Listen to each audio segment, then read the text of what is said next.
Hello, Morongo Basin, and listeners around the world online at Z107.7 FM.com.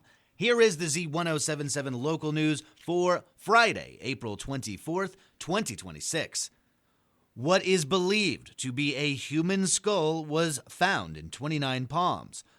Yesterday at around 7:30 a.m., a hiker reported that he discovered what appeared to be a human skull near the intersection of Adobe Road and Baseline Road in 29 Palms. San Bernardino County Sheriff's deputies responded and notified the Sheriff's Homicide Detail, who has assumed the investigation. Detectives, along with the Coroner's Division and crime scene specialists, conducted a search in the area and recovered the skull. They say it appeared to have been exposed for an extended period of time. The remains will undergo forensic examination, while additional information is pending DNA results for the identification of the remains.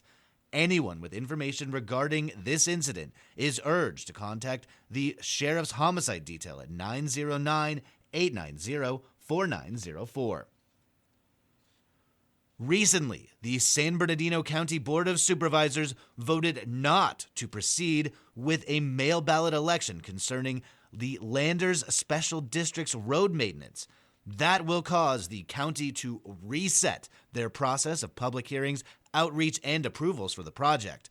Annalise Kuiper has a look at what happened and what's happening next. In 1996, Proposition 218 was passed in California, restricting local governments and utility providers from raising fees or taxes without majority voter approval. Landers property owners experienced the workings of Proposition 218 late last year when they were notified by the San Bernardino County Department of Public Works that property taxes would have to be raised by $75 annually in order to assure that there is enough money to properly grade and maintain dirt roads for Landers property owners. Special Districts road maintenance provides services like road grading in unincorporated areas and are funded by property taxes, not general gas taxes. It was made quite clear that if voters did not approve this annual tax hike, the Special District road maintenance would likely be dissolved. Informational meetings and a public hearing were held. Most property owners agreed that a tax increase was necessary. At the recent Landers Homestead Valley Association board meeting, San Bernardino County Supervisor Dawn Rao explained why the Proposition 218 process for the Landers Special District's road maintenance, Zone R15, will have to be repeated.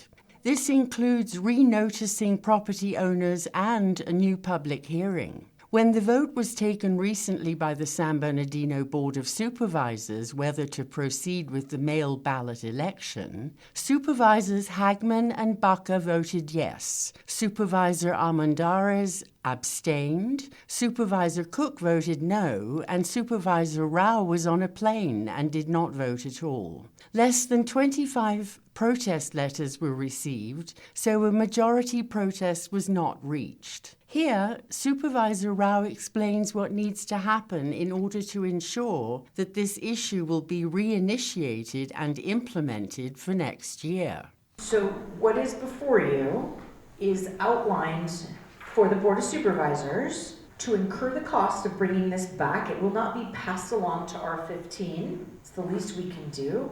We will try to get this very tight timeline passed. I commit to you that I will not be missing any other supervisorial meetings for any reason between now and the time that this happens.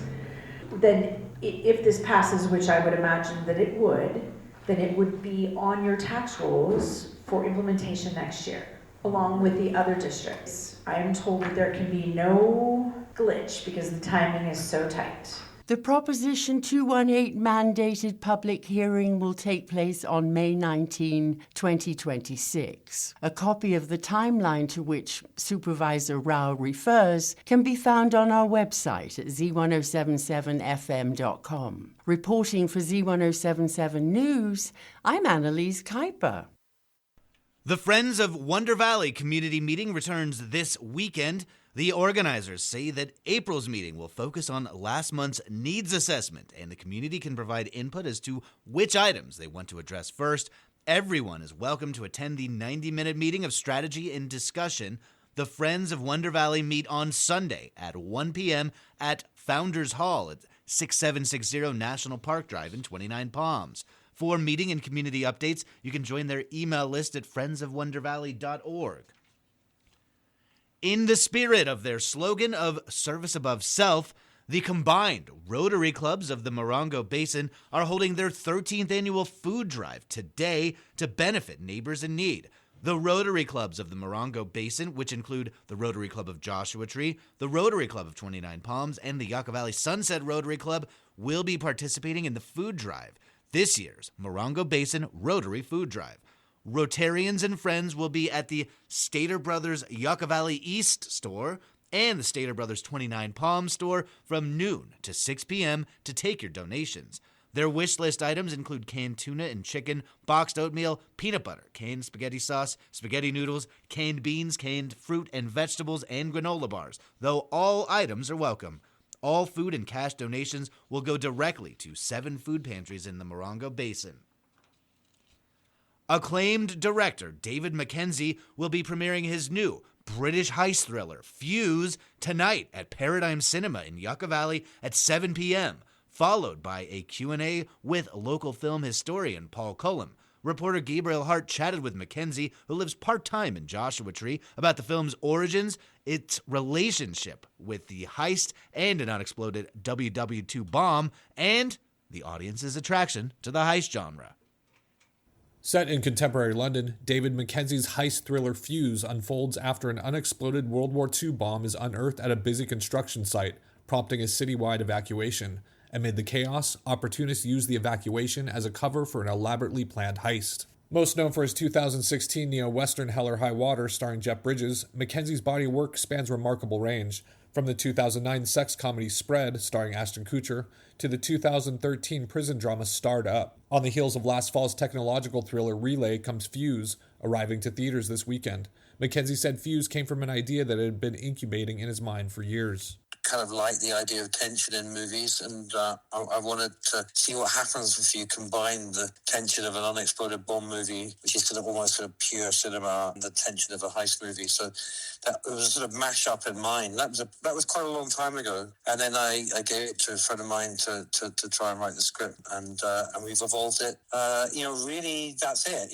Apart from when we started getting close to production, we started involving experts from Army bomb disposal team and from the cops, and then the script kind of evolved a little bit more there, and actually the tension built up even more. So while a plot involving an unexploded World War II bomb may seem far-fetched to a U.S. audience, Mackenzie says this is a common occurrence across Britain and Europe. First of all, I do have to say to an American audience that in the UK we get unexploded bombs discovered on construction sites all the time. I mean, since I've started working on this film, probably about 20 of them. Just 2 days ago in Paris, central Paris was evacuated because of the discovery of one in Paris. So they obviously they don't happen in America because World War II didn't happen like that for America. But obviously, there are bombs dropping all over Europe during the Second World War, and some of them were, just didn't go off, and some of them were deliberately set with time fuses, partly to sow more fear and to kill the bomb disposal people.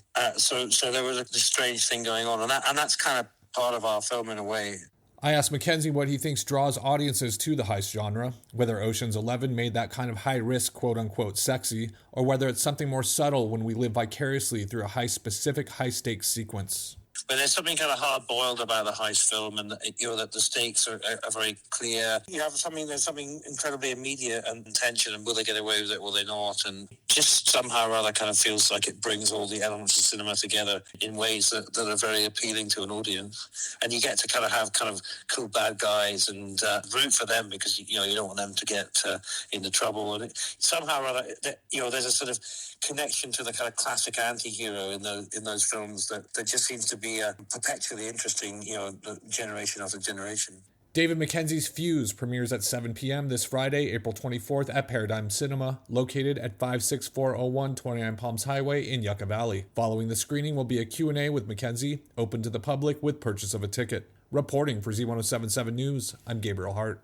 Boxo Projects hosts an artist talk and walk with their visiting artist, Annie Breard. The artist is visiting from Vancouver. In her talk, she will retrace her creative research from the desert to the Arctic and back. The talk will highlight how she makes use of light and expands perception in her experimental landscape and lens-based practice. The talk will be followed by a short walking tour guided by the artist. It's happening tomorrow at 3 p.m. at Boxo Projects, located at 62732 Sullivan Road in Joshua Tree. The High Desert Nature Museum invites the community to an Earth Day celebration tomorrow. It's a free, family-friendly event. Participating organizations include Joshua Tree National Park, the Living Desert, Planned Parenthood, Burtec Waste Management, and the High Desert Water District. Expect interactive activities and art projects, live music from Daytime Moon, and a whole lot more. It's happening tomorrow from 10 a.m. to 2 p.m. at the High Desert Nature Museum in Yucca Valley. And finally, our local schools faced off in track and field as part of a Desert Valley League duel. In boys, the 29 Palms High School team bested the Yucca Valley High School team with a final score of 74-53, while in girls, the Wildcats conquered the Trojans 97-29. And the crosstown rivalry continued in softball. Yesterday, the Lady Wildcats softball team came up big with a win against the Trojans, taking the game with a final score of 7-6. That's our local news. Hear local news 7 times a day, 7 days a week at 7, 8, 9, noon, 4, 5, and 6. Reporting for the Morongo Basin News Leader, the award-winning Z107.7 Local News, I'm News Director Jeff Harmatz.